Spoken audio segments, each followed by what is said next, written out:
Hi there, my name is José Barbosa, and we're here to talk about SCADA, piscada. What is piscada, and where does the name come from? SCADA stands for Supervisory Control and Data Acquisition. It has been around for many, many years since communication of data through cables and wireless became accessible. It is a system that collects both digital and analog data from the field and is able to execute controls and set points over any electric or electronic installation. It can also concentrate data from third-party control equipment using communication protocols such as Modbus or others. This particular project is based on a solution around the Raspberry Pi. This is a credit card computer with a large processing capability and a tremendous worldwide support in software.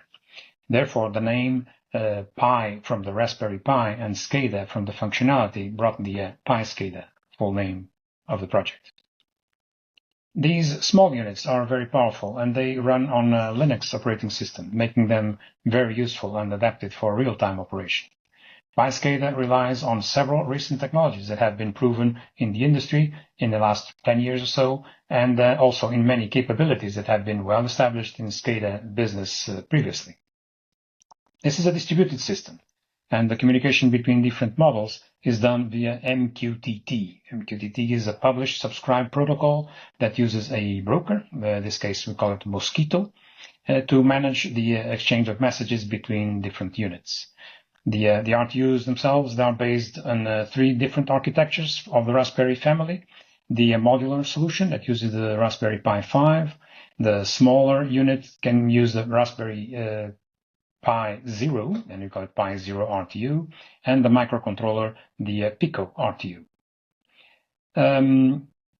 All the definition of the data inside a system like this is kept in a relational database system.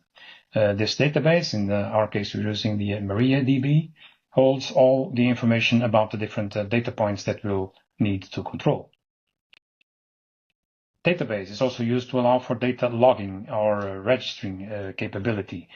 So changes in digital and data samples, analog data or results from any operation, or the execution of a control, or the origin of an alarm, any of this can become an element in the data log. The system can easily handle more than 1 million registers in this data log and is capable of automatically trimming the data and exporting it when necessary. Very important and usual function in a SCADA system is the handling of alarms.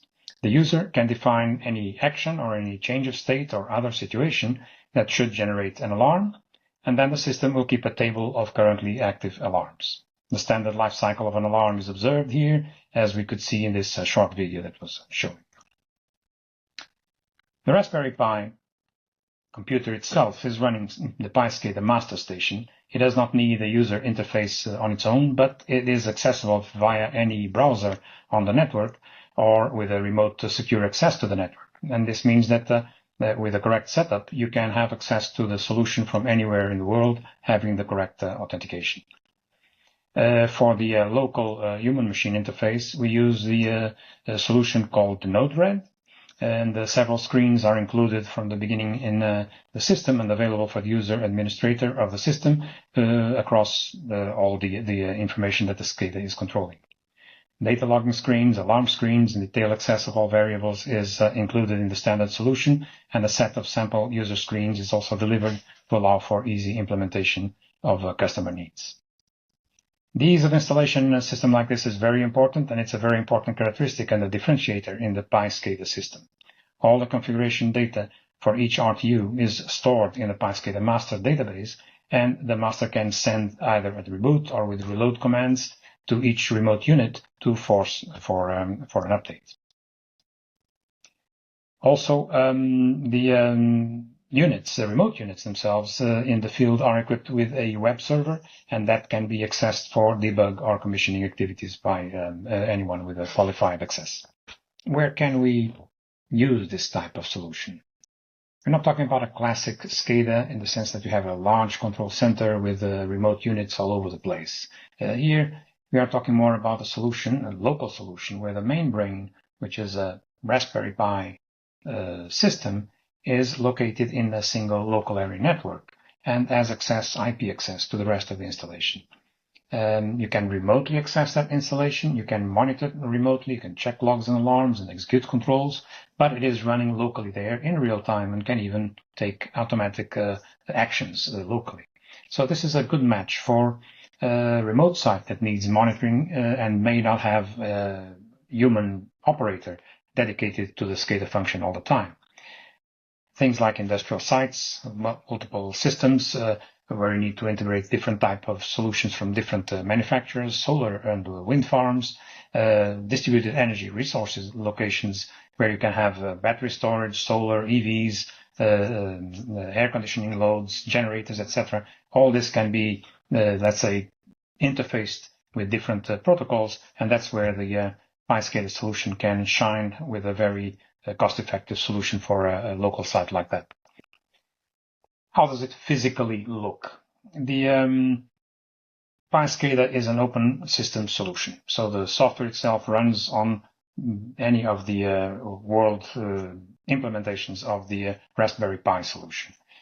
There are several manufacturers here showing 3 of those in the screen. And we have the German solution Revolution Pi, which is these orange solutions. You see them here integrated with or installed on a DIN rail. All of them will be capable of installing on a DIN rail.